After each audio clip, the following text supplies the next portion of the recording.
Okay, imagine this. You're scrolling through your phone at 2 a.m., doom scrolling between TikTok clips and Twitter rants, and suddenly you stumble on a song that feels like someone reached into your chest and articulated a feeling you didn't know you had. That's the power of raw, unfiltered art, right? But here's the twist, in 2024, how does an artist even find that rawness when the world is screaming for attention every second? Enter Margaret Glaspy's I Am Both, a record that's less about stripping back the sound and more about stripping back the self. And honestly, it's the kind of bold move that makes me stop mid-scroll and think, oh, this is what music's supposed to feel like. Now, let's unpack this. Glaspy's last album, Echo the Diamond, was this polished, intricate beast. So when she pivots to recording live with a trio in 3 days, you might think, she's just trying to seem authentic. But here's the thing, the real story isn't the live recording, it's the digital detox. She admits she had to quit social media cold turkey to write this thing.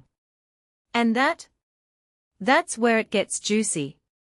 Because let's be real, we are all addicted to the dopamine hit of likes and retweets. But what happens when you yank that away? Glaspy says she found original thought. And I don't know about you, but that phrase slaps me in the face with a wait, is that even possible anymore vibe. Take the track Martin Luther King Jr. On the surface, it's a tribute to, well, MLK. But dig deeper, and it's a manifesto.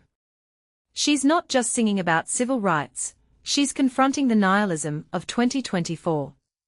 When she whispers, love wins, it's not cheesy, it's defiant. Like, of course she'd write a love letter to hope in a year where everything feels like dumpster fire chaos. And honestly, that's the kind of ballsy optimism we need. But here's the kicker, she doesn't preach. She just lays it bare, and suddenly you're questioning your own cynicism. Heavy, right? Then there's the production. Joe Henry, the guy who's worked with Aimee Mann and Joan Baez, is in the mix, which immediately makes me think, okay, this isn't just a bedroom album, it's got legacy DNA. But instead of leaning into grand arrangements, they double down on imperfection. The harmonica on Common Ground wavers. Good. The piano on Sharp Knife feels like it's barely holding together. Perfect. Because that's where the humanity lives. And in an era where auto-tune is basically a genre, Glaspy's cracks and frayed edges feel like a middle finger to perfectionism.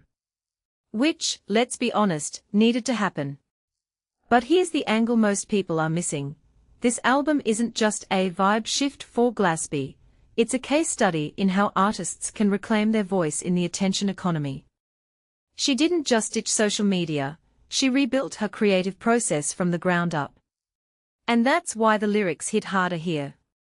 When she sings, I thought she was a song, on the track of the same name, it's not just about a relationship gone wrong. It's about how we commodify emotions, even in art. And by extension, how the internet turns everything into content. So when she says, I am both, the title track, is about a character she looks up to deeply. That's her flexing her ability to separate the art from the artist, the persona from the person. Wild, considering how blurred those lines are these days. And okay, let's talk about the elephant in the room, why does this even matter? Because I Am Both accidentally became the anti-algorithm album. It's the antidote to the viral first mindset. When Glaspy says cutting social media was life-changing, she's not exaggerating. She's tapping into a universal truth, creativity thrives when you stop trying to please the algorithm. And if that's not a rallying cry for artists in 2024, I don't know what is. So here's my closing thought, this record isn't just a collection of songs. It's a blueprint. And the question it leaves me with is, what would your life sound like if you unplugged long enough to hear yourself think?